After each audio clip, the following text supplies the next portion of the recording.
and Russian aggression that came up in your conversations today. I'd like to ask you two questions, if I may, on that front. Is it your sense walking into this meeting that Americans back home shouldn't expect much in terms of an outcome?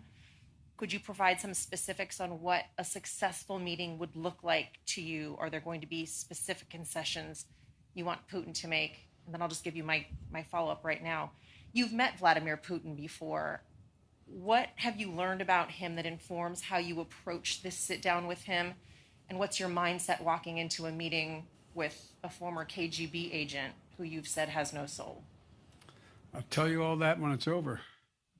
Look, I've been doing this a long time.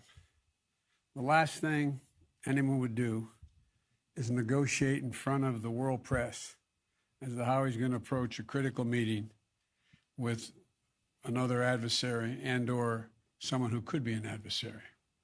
It's the last thing I'm going to do. But I will tell you this. I'm going to make clear to President Putin that there are areas where we can cooperate if he chooses.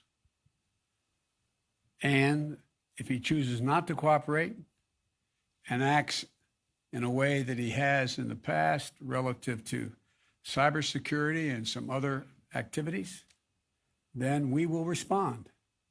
We will respond in kind. There need not be. We should decide where it's in our mutual interest, in the interest of the world, to cooperate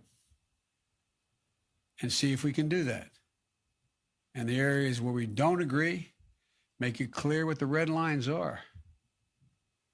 I have met with him. He's bright. He's tough.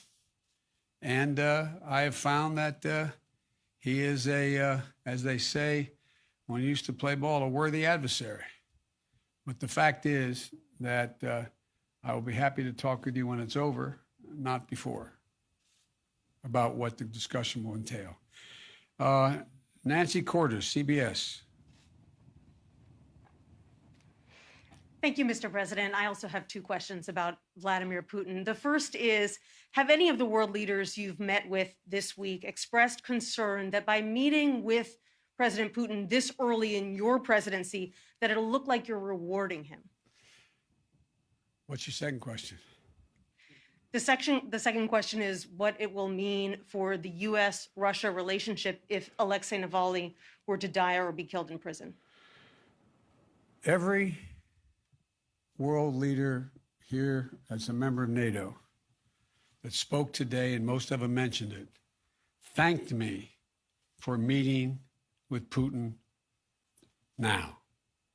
Every single one that spoke. And I think there were probably about 10 or 12 that spoke to it, saying they were happy that I did that I was going to do that.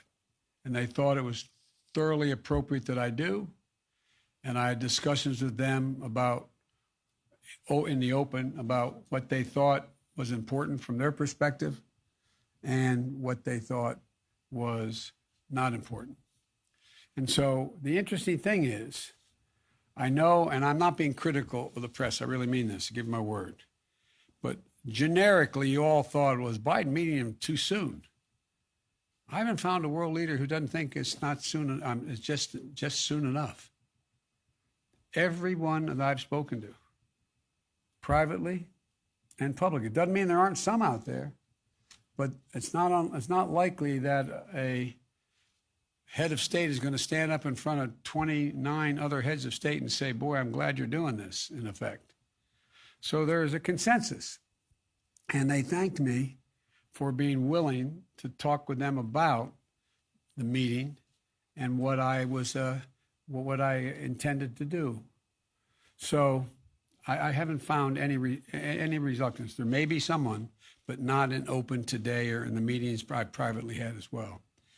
And Navalny's death would be another indication that Russia has little or no intention of abiding by basic fundamental human rights. It would be a tragedy.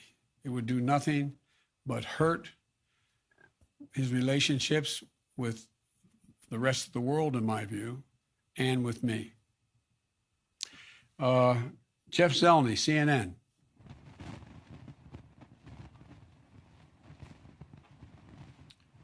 Sir, good evening.